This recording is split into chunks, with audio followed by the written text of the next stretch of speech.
ప్రత్యుపకారం. హిమాలయాలలో ఒక నదికి దక్షిణాన ఒక చిన్న దేశం ఉండేది. ఒకనాడు ఆ దేశపరాజు తన భవనంలో కొలువుతీరి ఉండగా ద్వారపాలకుడు వచ్చి, మహాప్రభు, ఎలుకల రాజు వచ్చి తమ దర్శనం కోరుతున్నాడు అని చెప్పాడు. ప్రపంచంలో ఎలుకలకు కూడా ఒక రాజు ఉండటము, ఆ ఎలుక రాజు మాట్లాడగలగటము తలుచుకొని అబ్బురపడి, లోపలికి ప్రవేశపెట్టు అని రాజుగారు ద్వారపాలకుడితో అన్నాడు. తర్వాత ఒక ఎలుక రాజలాంఛనాలతో టీవీగా నడుచుకుంటూ లోపలికి వచ్చింది. దాని వెనుక ఎలుక భటులు కూడా వచ్చాయి. రాజుగారు ఎలుకరాజుకు స్వాగతం చెప్పి వచ్చిన పని అడిగాడు. రాజా, ఈ ఏడు పంటలు సరిగా పండక మా ఎలుక ప్రజలకు దారుణమైన క్షామ పరిస్థితి ఏర్పడింది. తాము మాకు ధాన్యం అరువివ్వకపోయినట్టయితే మేము తిండికి మాడి నశించిపోవలసి వస్తున్నది అన్నది ఎలుకరాజు. ధాన్యం అరువిస్తాను, మీకు ఏపాటి ధాన్యం కావలసి ఉంటుంది అని రాజుగారు అడిగారు. ఒక పెద్ద కొట్టెడు ఇప్పించండి, వచ్చే పంటలో నుంచి మీ బాకీ వడ్డీతో సహా తీర్చుతాము అన్నది ఎలుకల రాజు. కొట్టెడు ధాన్యమే, అదంతా ఎలా పట్టుకుపోతారు అన్నాడు రాజు ఎంతో ఆశ్చర్యంగా. అదంతా మాకు వదిలేయండి అన్నది ఎలుకరాజు. తనకున్న ధాన్యపు కొట్టుల్లో కల్లా పెద్ద కొట్టు తెరిపించమని రాజు ఉత్తర్విచ్చాడు. ఆ రాత్రికి కొన్ని లక్షల ఎలుకలు వచ్చి కొట్లో ఒక్క గింజ కూడా మిగల్చకుండా ధాన్యమంతా పట్టుకుపోయాయి. మర్నాడు రాజు వెళ్ళి చూస్తే కొట్టంతా ఖాళీ అయి ఉన్నది. మొత్తం మీద ఈ ఎలుకల ప్రజ్ఞ గొప్పది అన్నాడు రాజు తన సభికులతో. తిరిగి పంటలు రాగానే ఎలుకలు తాము అరువు పుచ్చుకున్న ధాన్యానికి వడ్డీ కింద మరికొంత చేర్చి రాజుగారి ధాన్యాగారాన్ని చేరవేశాయి. ఈ ఎలుకలకు ప్రజ్ఞతో పాటు నిజాయితీ కూడా ఉన్నది సుమా అన్నాడు రాజు తన సభికులతో. కొంతకాలం గడిచింది. మన రాజు ఉండే రాజ్యానికి సరిహద్దును గల నదికి ఉత్తరంగా ఉండే రాజు మన రాజుపైన దండెత్తి వచ్చి తన సేనలతో సహా నది అవతలి ఒడ్డున విడిది చేశాడు. శత్రురాజు చాలా బలవంతుడు. యుద్ధంలో అపజయం తప్పదనుకొని మన రాజు విచారంగా కూర్చొని ఉండగా ఎలుకరాజు ఆయన దర్శనార్థం మళ్లీ వచ్చినట్టు లోపలికి కబురు వచ్చింది. ఎలుకరాజును ప్రవేశపెట్టమన్నాడు రాజు. ఎలుకరాజు వచ్చి, నేను ఈ తరుణంలో ఏమైనా సహాయం చెయ్యగలనేమోనని తెలుసుకునేటందుకు మరొకసారి తమ దర్శనం చేసుకుంటున్నాను. నేను మొదటిసారి తమ దర్శనం చేసుకున్నప్పుడు తమరు మా ప్రజలకు మహోపకారం చేసి ఉన్నారు.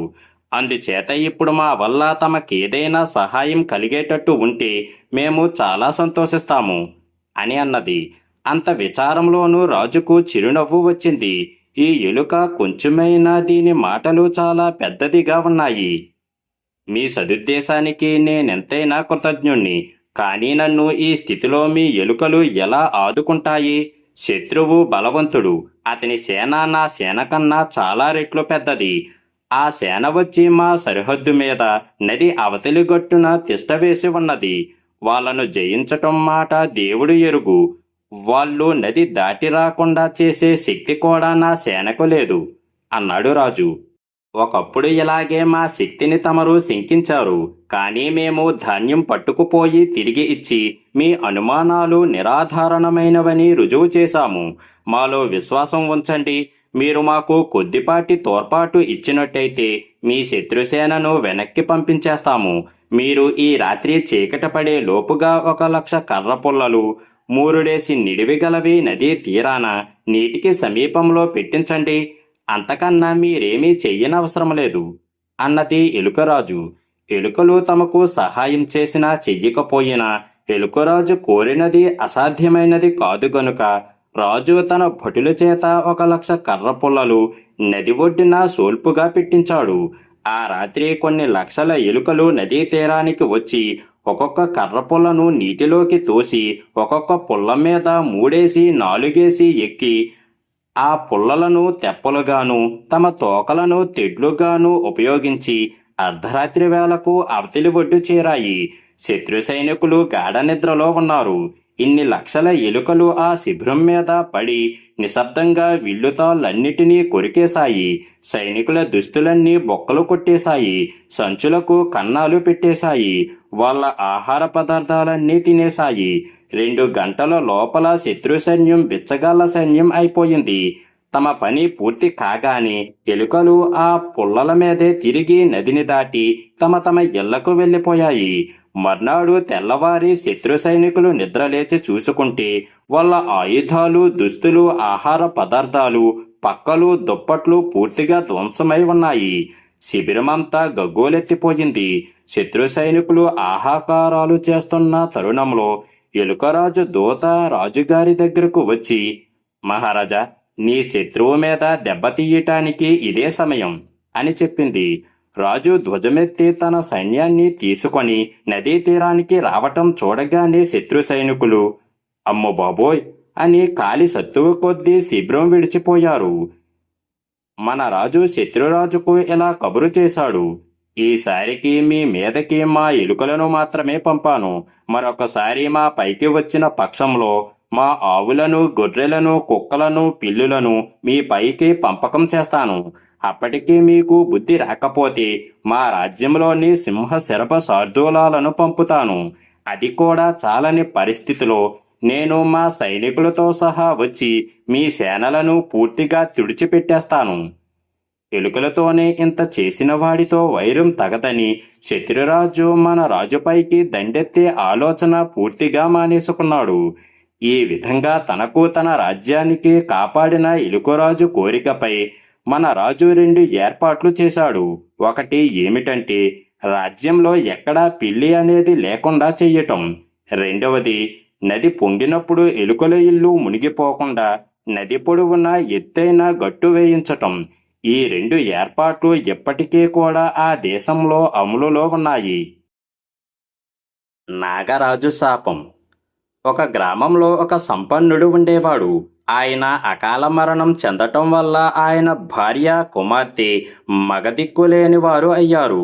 అయితే గ్రామాధికారి వారికి కొంతవరకు అండగా ఉంటూ వచ్చాడు. ఆయన మీద ఆధారపడి తల్లి, కూతుళ్ళు జీవయాత్ర గడుపుతూ వచ్చారు. కూతురు వసంతకు పెళ్లి ఈడు వచ్చింది.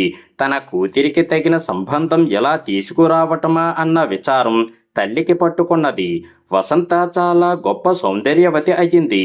ఆమె అందం చూసి రాజకుమారులు సైతం మోహించి పెళ్లాడవచ్చారు. కానీ దిక్కులేని తల్లి వసంతకు ఏ రాజకుమారుణ్ణి తీసుకురాగలదు?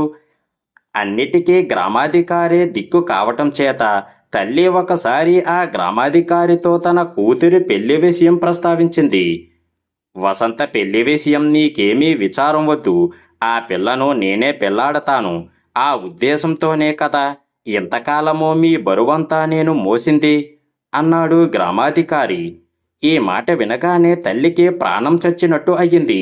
గ్రామాధికారికి అప్పటికే 3 పిల్లలు ఉన్నారు. నడివయసు కూడా దాటిపోయింది. కాకి ముక్కుకు దొండపండు కట్టినట్టు వసంతకు ఈ ముసలివాడికి 4వ పెళ్ళంగా ఎలా కట్టబెట్టటం? గ్రామాధికారి వసంతను పెళ్లాడాలని నిశ్చయించుకుంటే అలా జరగకుండా చేసే శక్తి గ్రామంలో ఎవరికీ లేదు. పైగా తాను దిక్కులేనిది. ఈ స్థితిలో తనకు ఎవరూ సహాయం రారు. ఈ మాట తెలుసుకొని ఒకనాటి అర్ధరాత్రి వేళ తల్లి వసంతను వెంటబెట్టుకొని అవసరమైన వస్తువులన్నీ 2 మూటలు కట్టి ఊరు విడిచి అరణ్య మార్గం పట్టి బయలుదేరింది. పోగా అరణ్యంలో ఒక పాతకాలపు దేవాలయం కనబడింది. తల్లి, కూతుళ్ళు అందులో కాసేపు విశ్రాంతి తీసుకుందాము అనుకున్నారు. ఆలయం పక్కనే ఒక పొద ఉన్నది. దాని నిండా మంచి సువాసన గల పుష్పాలు ఉన్నాయి. వసంత ఆ పూలను కోసుకుందామని పొదను సమీపించేటప్పుడు అందులో నుంచి ఒక పాము పిల్ల బయటకు వచ్చింది. వెంటనే తల్లి ఒక రాయి పెట్టి దాన్ని చంపేసింది. వసంత కొన్ని పూలు కోసి తలలో పెట్టుకుంటూ, అయ్యో, ఆ పాము పిల్లను ఎందుకు చంపావమ్మా అని అన్నది.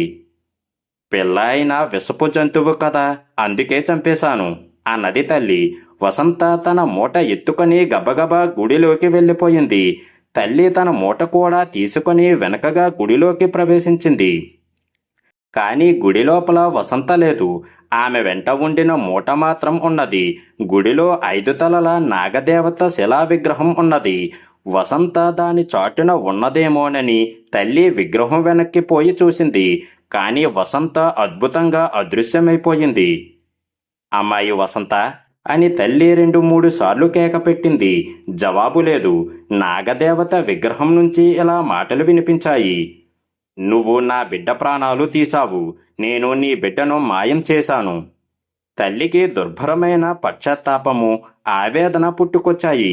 ఏ కూతురు కోసమైతే తాను పడరాని పాట్లు పడ్డాదో ఆ కూతుర్ని తానే చేతులారా పోగొట్టుకున్నది.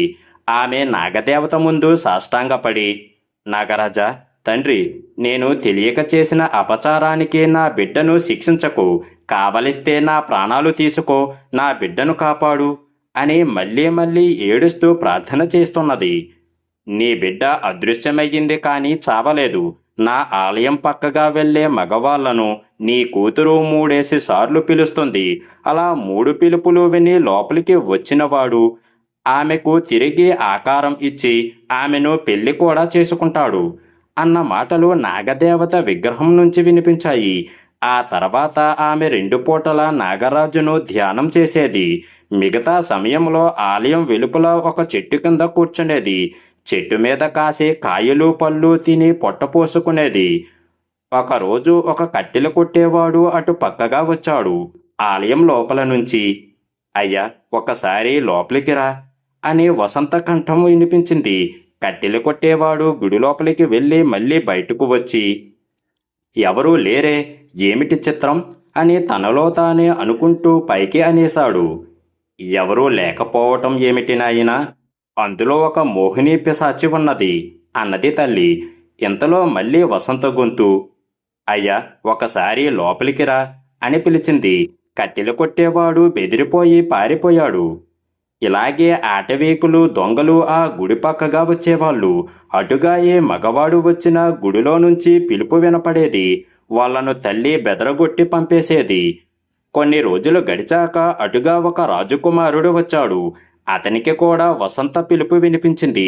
అతను లోపలికి వెళ్ళి అక్కడ ఎవరూ లేకపోవటం చూసి గుడి చుట్టూ తిరిగి చూశాడు.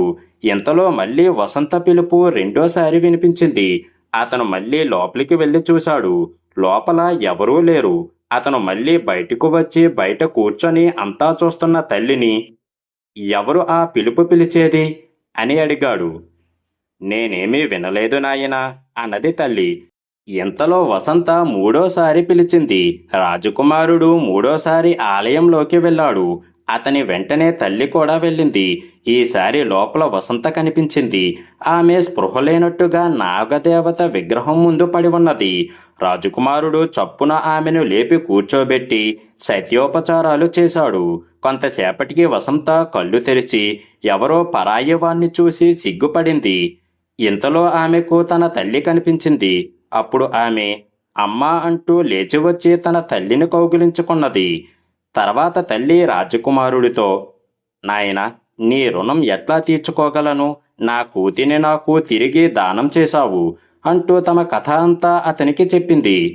అంతా విని రాజకుమారుడు, నేను మీకు పుత్రికా దానం చేశాను. మీరు నాకు మీ అమ్మాయిని కన్యాదానం చెయ్యండి అని అడిగాడు. తర్వాత ఆ తల్లి కూతుళ్ళు ఆ రాజకుమారుడు వెంట అతని నగరానికి వెళ్ళిపోయారు. అక్కడ వసంతను రాజకుమారుడు మహావైభవంగా పెళ్లి చేసుకున్నాడు.